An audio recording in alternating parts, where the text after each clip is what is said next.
My name's Wanda, I'm 34 years old, and I'm from Colorado. So here's the thing, I've always thought James and I had a pretty solid relationship. He's 36, laid back, and doesn't really stress about much, which is a nice balance to me because I can be a little well intense. That night we were at one of his friend Mike's parties. James doesn't have a lot of friends, so when he actually wants to hang out with people, I make an effort. I figured we'd go have a few drinks and leave after a couple of hours. It started off normal. The house was packed, and everyone seemed to know each other, which wasn't surprising since James had been friends with most of these people for years. I didn't know everyone, but that never bothers me. I'm pretty good at blending in, and honestly, I kind of like being the center of attention when I'm in the mood for it. So while James was catching up with Mike, I mingled a bit. A few hours in, a group of us ended up in this circle, just talking and laughing about random stuff. At some point, someone brought up relationships, like how much do you trust your partner to have your back if things went sideways. It was all hypothetical, of course, but the question made me smirk. I looked at James, who was sitting next to me, quiet as usual, and before I even thought about it, I said something like, "Oh, I know James wouldn't be able to protect me." I mean, look at him. It got a laugh, a big one, and I felt that little rush you get when you know you've said something funny, so I kept going. I teased him about how he doesn't work out, how he can barely open jars sometimes, and threw in a joke about how we'd both be victims if someone tried to mug us because he'd just freeze up. People were dying laughing. Even Mike made a joke about James skipping leg day. Like, it turned into this whole thing. James didn't say anything, though. He just kind of sat there with this weird half smile, like he didn't want to make it awkward, but I could tell he wasn't laughing. So, of course, instead of stopping, I doubled down. I pointed at his arms and said something like, "Seriously, though, he's got arms like a sixth grader." No offense, babe. People lost it again. I mean, it was funny, right? And it's not like I was saying anything that wasn't true. But then out of nowhere, James stood up just like that. Stood up, grabbed his jacket, and walked out of the room. No explanation, nothing. At first, I thought he was just going to the bathroom or needed some air, but when he didn't come back after a couple of minutes, I realized he was gone, like gone. Gone. The mood in the room shifted. Immediately, people stopped laughing, and there was this awkward silence. Mike looked at me and was like, "You okay?" That was kind of harsh, which threw me off, because in my head it was just a joke. A joke. We've teased each other before. It's not like I broke some unspoken rule or something. Still, I tried to play it off. I shrugged and said he's probably just tired or whatever. He's fine. But inside, I was annoyed. Like, what was his problem? It's not like I was lying, and it's not like anyone there was going to think less of him. If anything, I thought I'd make him look good, for being able to laugh at himself. I stayed at the party for a little while longer, but it wasn't the same. People were polite, but the vibe was off, and I felt this weird mix of irritation and embarrassment. Finally, I said my goodbyes and called an Uber. When I got home, James was in bed, pretending to be asleep. I didn't say anything to him. I figured he'd get over it by morning, but the next day things were different. He barely spoke to me. When he did, it was short and clipped, like he couldn't be bothered. I asked him what his deal was, and he just looked at me and said, "You humiliated me in front of my friends." That caught me off guard because, again, I didn't think it was that serious. I told him it was a joke. "James, don't be so sensitive." He didn't respond. Instead, he just walked out of the room, and that's when I realized he wasn't going to let this go. When I woke up the next morning, James was already up, sitting at the kitchen table with his coffee. He didn't look up when I walked in, which immediately irritated me. I mean, fine, he was upset last night, but this silent treatment thing wasn't going to work for me. Morning, I said, pouring myself a cup of coffee. No response. He just kept scrolling on his phone like I wasn't even there. "Okay, are we seriously doing this?" I asked, sitting down across from him, because if we were, let's just get it over with. He set his phone down and finally looked at me. "Why would you think it's okay to humiliate me like that in front of my friends?" His voice wasn't loud, but it was sharp. "Oh my God, James, are you still on this? It was a joke." I Said, rolling my eyes. I wasn't trying to. Humiliate you? Well, that's exactly what you did. He snapped. You made me feel like a fool in front of everyone. You don't think I already know I'm not the strongest guy in the world? You didn't need to put it on display like that. I leaned back in my chair, crossing my arms. Okay, but you left me there, James. Alone. You're mad about a joke, but you thought it was fine to just walk out and leave your wife at your friend's house. How is that okay? I needed to get out of there, he said, shaking his head. Do you have any idea how disrespectful you were? You don't talk about your husband like that, Wanda, especially not in front of other people. It's like you were trying to embarrass me. I let out a short laugh, more out of frustration than anything else. James, it was teasing. Everyone was laughing. It's not like I stood up and gave a speech about how you're a failure. And honestly, walking out like that didn't exactly prove me wrong. You left me there to Uber home like some random person. What kind of man does that? His face turned red, and I could see him clenching his jaw. You don't get it, do you? He said, his voice louder now. You don't respect me. If you did, you wouldn't have said half the stuff you did last night. You wouldn't have kept going when you saw how uncomfortable I was. I threw up my hands. Of course I respect you, James, but you didn't exactly act respectable last night, did you? A grown man doesn't just storm out and leave his wife behind because he's upset over a joke. You could have pulled me aside and said something instead. You bailed, and now you want to lecture me about respect. He stared at me for a long moment, and I could tell he was processing what I said. Finally, he sighed and ran a hand through his hair. You're right, he muttered. I shouldn't have left you there. That wasn't okay. I raised an eyebrow, surprised he was actually admitting it. Yeah, that's what I thought, I said, leaning forward. So maybe next time don't overreact to make things worse. If you had just talked to me, we wouldn't even be having this conversation. He didn't say anything for a second, just looked down at his coffee. I just wish you'd think about how what you say affects me, he said quietly. I'm not asking you to change who you are. Just think about it. I shrugged, not wanting to push it further now that he'd apologize. Sure, I'll think about it, but you also need to think about how you handle things. Deal? He nodded, though he still looked annoyed. I could tell this wasn't over for him, but for me, as far as I was concerned, the matter was settled. After our conversation, I felt pretty good. James apologized, which meant I'd won the argument, and as far as I was concerned, that was that. Sure, he still seemed a little off, but he'd get over it. He always did. That's how our relationship worked. He'd get upset about something, I'd hold my ground, and eventually he'd come around. I didn't even have to think about it anymore. James wasn't exactly the take charge type. I'd always been the one who kept things moving in our relationship, whether it was making plans, handling finances, or deciding what to watch on TV. He didn't mind. If anything, I think he liked it that way. It's not like he ever fought me on it. So when I say I was the one in control, I'm not exaggerating. That's just how we were, and it worked. Well, it worked for me a couple of nights later. James told me he was going out for dinner with some friends, Mike and the guys. He said like that was all the explanation I needed. I raised an eyebrow, but didn't press him. I mean, I could guess what this was about. One of those guys' nights where they all get together and hash out their feelings over beers and burgers, probably talking about how awful I am and how James deserves better.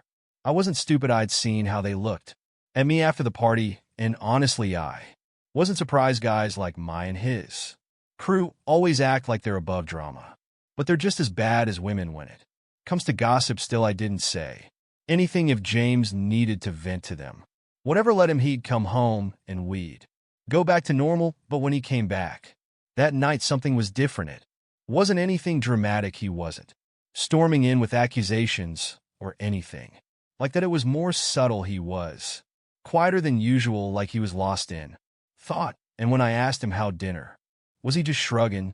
Dee said it was fine.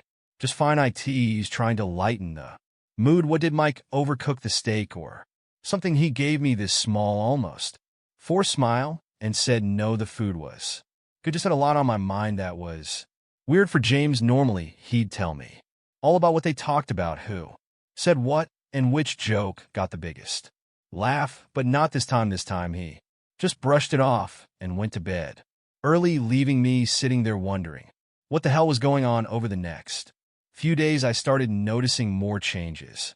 Little things. At first, he didn't seem as eager to go along with my plans, like when I suggested we watch a movie, he said, "You pick, I'll just watch whatever." In this tone that felt more like he was annoyed than indifferent. Or when I brought up our weekend plans, he casually mentioned that he might go hiking with Mike instead, which was not something he'd normally do. James wasn't a big outdoors guy. It wasn't just his actions, either. It was his attitude. He seemed more confident. Maybe I don't know how else to describe it, like he wasn't waiting for my approval before doing things. I wasn't used to it, and I didn't like it, not because I want to control him or anything. Okay, maybe a little, but because it felt like he was pulling away from me, like he was shutting me out, and I had no idea why. One night, I finally brought it up. "You've been acting different lately," I said while we were getting ready for bed. "What's going on?" He looked at me, and for a second I thought he was going to deny it, but then he said, "I've just been thinking a lot about us, about me, about what I want." That threw me off. "What you want?" I repeated, trying to keep my voice calm. "What's that supposed to mean?" He shrugged. "Just that I've been letting things slide for too long. I've been too passive, too whatever. I need to start standing up for myself more, that's all." I laughed, trying to play it off, but inside I felt this weird pang of unease. "You make it sound like I've been running a dictatorship or something. Is this about the party? Because we already talked about that. It's not just the party," he said, looking me straight in the eye. "It's everything." And just like that, the conversation shifted. It wasn't about one night or one joke anymore. It was about our entire relationship. And for the first time, I realized he might not be okay with how things were. For the first time, I started wondering if I was losing control. James came home from work one evening, and I could tell right away something was on his mind. He had that serious look, the one he gets when he's about to say something he's been rehearsing in his head for hours. I didn't ask what it was, though. If it was important, he'd tell me, or at least that's how it usually went. We had dinner, mostly in silence, and then just as I was clearing the plates, he finally spoke up. "We need to talk," I sighed, already annoyed. "Okay, what now?" He didn't flinch at my tone, which was unusual. Instead, he leaned back in his chair, his arms crossed. "Why do you treat me the way you do?" That caught me off guard. "What are you even talking about?" "I mean the way you talk to me, the way you act like you're the only one who matters in this relationship. Do you even respect me?" "Wanda, honestly," I rolled my eyes. "Of course I respect you. James, you're my husband. Why are you even asking me?" That he shook his head, frustrated. "Because you don't act like it. You humiliated me in front of my friends. And when I tried to tell you how I felt, you made it about how I overreacted. You don't listen to me. You don't care what I want. And half the time it feels like I'm just here to be your punching bag. That's not fair." I shot back. "I wasn't trying to humiliate you. I told you it was a joke. You're the one who made it into this big thing." "Wanda," he said, his voice sharper now, "this isn't just about the party. It's about everything. The way you talk to me, the way you dismiss me when I try to say how I feel. If you really respected me, you wouldn't treat me like this." I felt my face heat up. "James, don't act like you're some perfect angel in all of this. You don't stand up for yourself. You let me handle everything, and now you want to sit here and act like I'm the bad guy. Maybe if you stepped up more, I wouldn't have to take charge all the time." "That's not an answer," he said, cutting me off. "Why did you even marry me if you don't respect me? Was it convenience because I was a safe choice? Or was there something else? Because I'm starting to think I'm not the person you actually wanted to marry." I froze, the words hitting me like a slap. "That's ridiculous," I said quickly. "You're twisting this into something it's not." "Am I?" He challenged, his voice rising. "Now, because the way you treat me doesn't feel like love, Wanda. It feels like I'm just here, like I'm not enough for you. And maybe I never was." "That's not true," I snapped, but even as I said it, I could feel the cracks forming in my defense. "You're overthinking, miss. You're letting your friends get in your head, aren't you? They've been filling you with this nonsense, and now you're trying to blame me for things that aren't even real. My friends didn't make me feel this Way he said firmly you did they just gave me the push to say something, and I'm glad they did because we can't keep going like this, Wanda. This isn't healthy.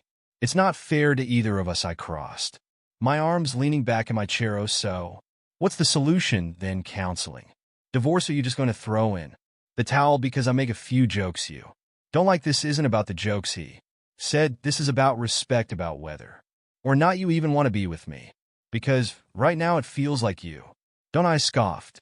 That's insane, you're blowing this way out of proportion. No, he said, his voice steady. Now I'm asking for the truth. Is there someone else, or is it just that I was never the guy you really wanted? The question hit like a gut punch, and for a second I couldn't speak. My first instinct was to deny it, to lash out, but something in his tone stopped me. He wasn't angry, he wasn't accusing, he was just done. I stood up, pushing my chair back with more force than I meant to. You know what, James? Maybe your friends were right.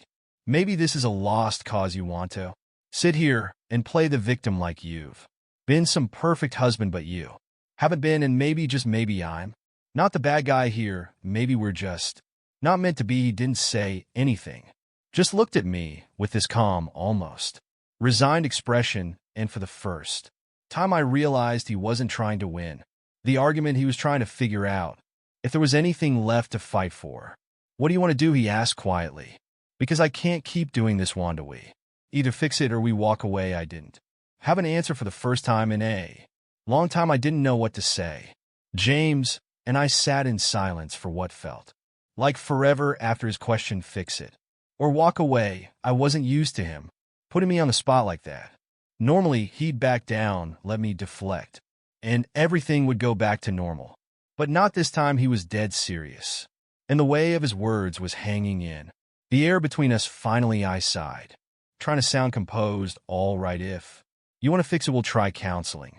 His eyebrows raised slightly, and I could see he wasn't expecting me to agree so quickly. Really? Yes, I said, leaning forward and clasping my hands together like I was being sincere. I don't want to throw this marriage away. If you think counseling will help, then let's do it. It wasn't a total lie. I didn't want a divorce. I like my life, and James was a part of that. But the truth, I figured this whole thing was just a phase. He was feeling himself after that little pep talk from his friends, but he'd come back down to earth soon enough. Scheduling counseling, sure. Actually going through with it, that was another story. I told him I'd find a counselor and set something up, but weeks went by and I never did. Every time he brought it up, I had an excuse. Oh, I've been so busy with work, or the one I found were all booked up, or I'm waiting for someone to call me back. He seemed to believe me at first, but eventually the questions stopped. I figured he'd gotten over it just like I thought he would. Then one night he brought it up again. We were sitting on the couch watching TV, and he just turned to me and said, you never scheduled counseling, did you? I froze for a second, but quickly recovered. I told you I've been trying. It's not as easy as it sounds. James, don't lie to me, he said, his voice calm but firm. You never planned to do it, did you? I rolled my eyes, immediately defensive. Oh, come on, James. Don't act like I don't care about this marriage. I said I'd do it, and I well, no, he said, cutting me off. You won't. And you don't care. Not enough. Anyway, if you did, we wouldn't even be here right now. Here we go again, I muttered, crossing my arms. Why do you always have to make me the bad guy? Because you won't own up to anything, he snapped, his voice rising. You don't respect me, Wanda. You don't even take this seriously, and honestly, I'm done pretending TS is going to work. I want a divorce. I stared at him, stunned. What did you just say? I said I want a divorce, he repeated, his tone steady. This isn't healthy. You don't respect me, and I can't be with someone who doesn't even want to try to fix things. I laughed, but it was more out of disbelief than anything else. You're not serious, I am, he said, looking me dead in. I've been serious for a while. Now I just needed to make sure this isn't fixable, and it's not. You're being ridiculous, I said, shaking my head. You're just mad right now. You'll calm down and see how stupid this is. No, Wanda, he said firmly, I'm not mad. I'm clear. I deserve better than this. That's when it hit me. He wasn't bluffing. He wasn't trying to make a point. Or when an argument, he meant it, he wanted out, and I panicked. Are you kidding me? I snapped, standing up and glaring at him. You want a divorce after everything I've done for you, after all the years I've put up with you being weak and passive? And stop, he said sharply, but I ignored him. No, you're going to hear this, I said, my voice getting louder. You're pathetic, James. You've always been pathetic. You let me walk all over you for years, and now suddenly you think you're some big man because your little friends told you to.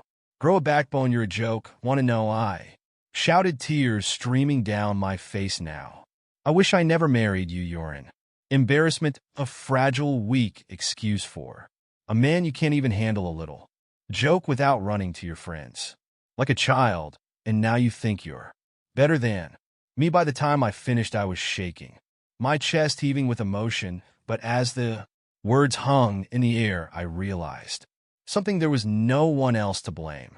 Not James, not his friends, not anyone. Just me. He stared at me for a long moment, his expression unreadable. Then he stood up and walked to the door. You don't have to say anything else, he said quietly. I'll stay at Mike's for now. You can call me when you've had time to think about what you really want. And just like that, he was gone for the first time in our entire relationship. I wasn't the one in control, and for the first time I didn't know if I wanted him to come back. Weeks went by after James told me he wanted a divorce. He stayed at Mike's place most nights, but came back to the house every few days to pick up clothes or sort through his stuff. Every time I saw him, it felt like he was someone else entirely. He didn't look at me the same way, didn't speak to me with any warmth. It was like I was a stranger to him, and it killed me. I tried to make small talk when he came by, anything to break the coldness between us, but he kept it short and polite, like he was talking to a coworker. He barely knew the minute he left I'd fall apart. I'd sit on the couch and cry, wondering how things had gotten so bad so fast. But as much as I hated the situation, I couldn't bring myself to take any real responsibility for it. I told myself it was his fault, that he'd let his friends poison his mind against me. That's what I had to believe to keep myself from drowning in regret. When the divorce was finalized, it was as fair as it could have been. No one got screwed over, and neither of us walked away with more than the other. I kept the house, he kept the car, and we split the savings evenly. But it didn't feel like a win. It felt like losing a part of myself that I couldn't get back. After the papers were signed, James stopped coming around altogether. I'd see updates on his Facebook page every now and then, pictures of him smiling with Mike and the guys, or hiking in places I didn't even know he liked. He looked happy, free, even, and the comments from his friends made it clear that they were fully on his side. People I thought were our friends stopped reaching out to me entirely. No more invites to parties, no more texts to check in. It was like I'd been cut out of the group completely. At first I was angry. How could they all turn on me like that? But deep down I knew why. They weren't my friends. They were his, and they didn't like me. Maybe they never had. 3 months after the divorce, the silence from everyone else didn't bother me as much as James is happy did. Every time I saw him post a picture or update, it was another reminder that he was better off without me. That stung more than anything. I wanted to believe he was just putting on a show, but the smile in his photos didn't look fake. He looked strong, different, like the man I used to wish he'd be, but too late for it to matter. I tried to distract myself to move on, but nothing felt right. Dating apps were a joke. The guys I met were either weird, broke, or looking for something I wasn't. I didn't even know what I wanted anymore. All I knew was that I didn't want to end up alone. But with every passing week, that possibility started to feel more real. I still told myself the divorce was for the best, that James wasn't the man I needed, that I'd find someone stronger, more decisive, someone who could handle me. But every time I saw his name pop up on my news feed, that little voice in the back of my head told me I'd made a mistake, and that maybe, just maybe, I'd been the problem all along. But I'd never say that out loud, not to anyone.